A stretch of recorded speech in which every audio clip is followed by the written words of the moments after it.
Bonjour à vous tous, c'est Philippe et puis aujourd'hui je voulais vous parler du choix du mortier-colle en carrelage. Alors moi j'utilise souvent la 5024 de chez Lanco en blanche parce que je l'utilise pour le sol et je l'utilise pour les murs, elle va partout. Je l'utilise même pour monter des cloisons en béton cellulaire.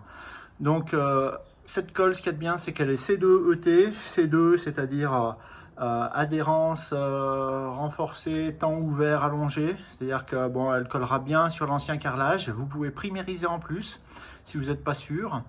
Et puis si jamais le support est poreux, là il faut absolument primériser, mais sur le carrelage, moi le chantier où je suis actuellement, je passe sans primaire quoi.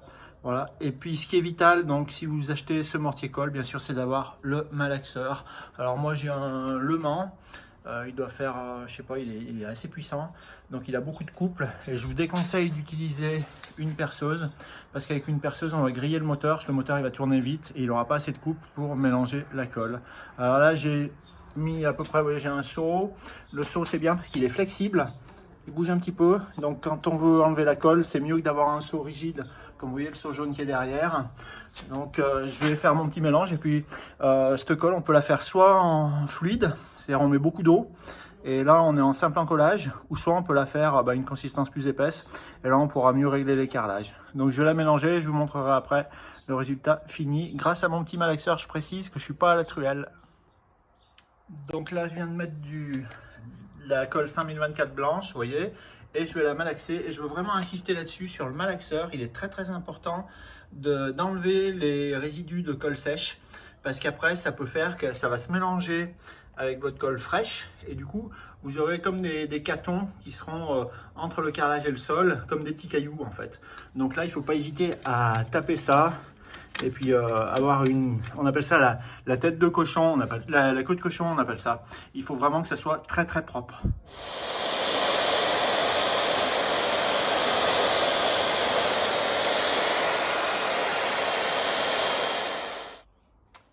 Donc voilà, la colle est prête.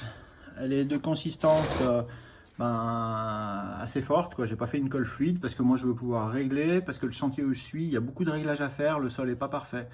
Donc j'ai fait ça en 2 minutes grâce à mon malaxeur. Avec une truelle, c'est même pas la peine d'y penser. Donc pour ce qui est organisation du poste de travail, c'est très important. Vous voyez là c'est une cuisine que je suis en train de carreler. Donc quand on arrive, il n'y a pas de saleté. J'ai même passé l'aspirateur, j'avais passé un petit coup de serpillière. Alors j'ai un petit chariot roulant. Et sur ce chariot roulant, je pose mon seau de colle. Et puis un seau d'eau avec un pinceau parce que j'évite de prendre une éponge pour mouiller les doigts avec le ciment. Ça vous enlève la graisse qu'il y a sur la peau, ça vous dessèche la peau.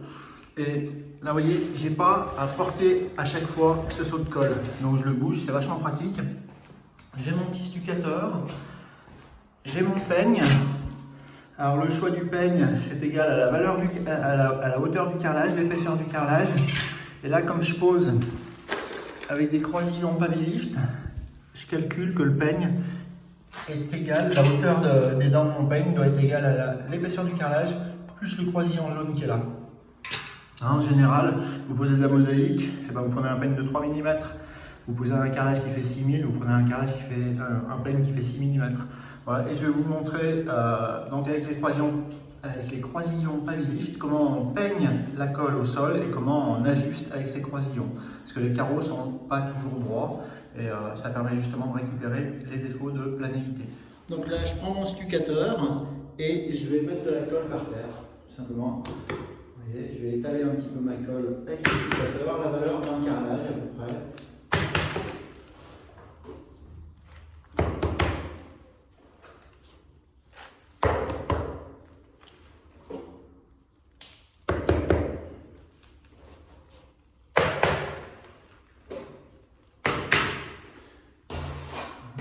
Je repose mon stuccateur ici.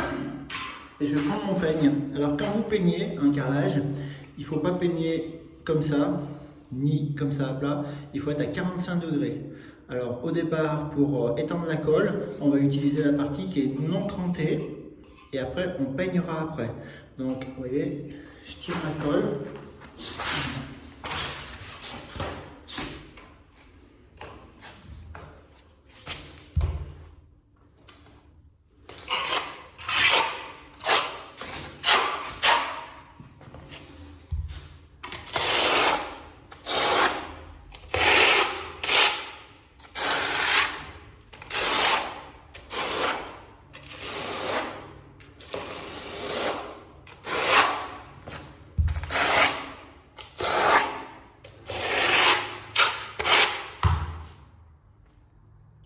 je vous refilme le peignage de la colle.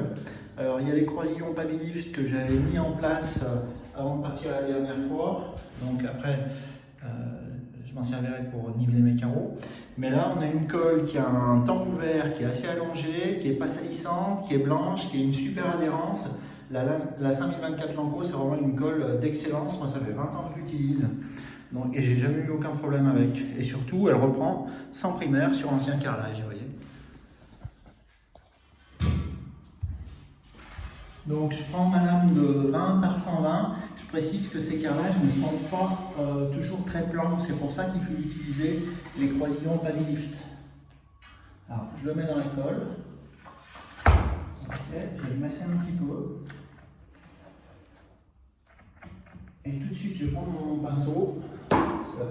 Il y a de la colle qui dépasse. Je vais enlever la colle maintenant que dans le jour. Vous voyez, ça dégueule un bon peu là, la colle. Je la ramasse, hop, tranquillement. Et je prends cette partie des croisillons, le système Pabilift. Il y a la partie jaune qui va être sous le carrelage et puis qui va remonter entre le carrelage. Et puis cette partie qui va se visser. Alors hop là, je vais la tourner. Vous entendez, ça lisse et ça met le carrelage à la même hauteur que son petit copain de l'autre côté. Alors je vais bien nettoyer parce que là c'est quand même pas très propre.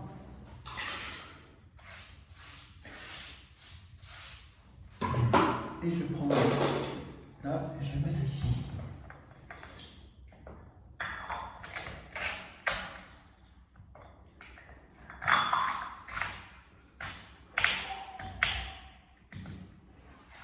Voilà.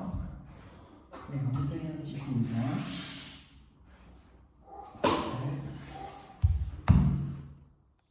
Voilà ce que ça donne. Vous voyez les croisillons Pabilift, ils m'ont ajusté les carreaux entre eux. Donc là, on ne peut pas faire de faute. Même un gamin de 5 ans, il y arriverait. J'ai quand même un petit crochet ici, je vais finir de le régler. Vous voyez, j'appuie un petit peu. Je vais ramasser ma colle derrière.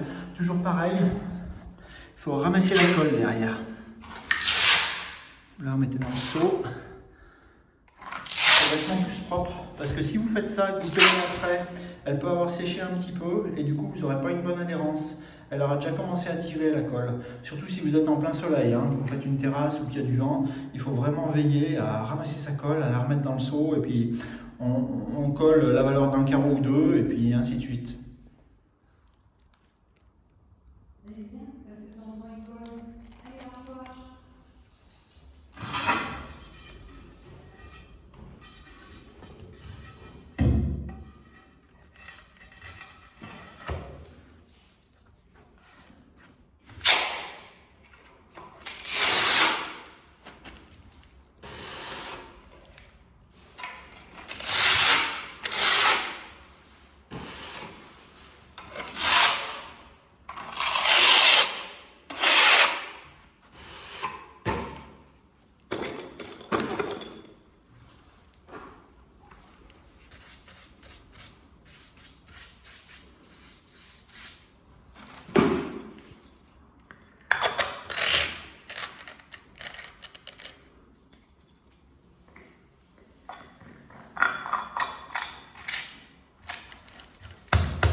Alors là, je vous montre ce que c'est qu'un peignage qui pourra présenter des points de faiblesse. Alors j'ai fait volontairement, j'ai enlevé de la colle, mais vous voyez ici les sillons ne sont pas très réguliers.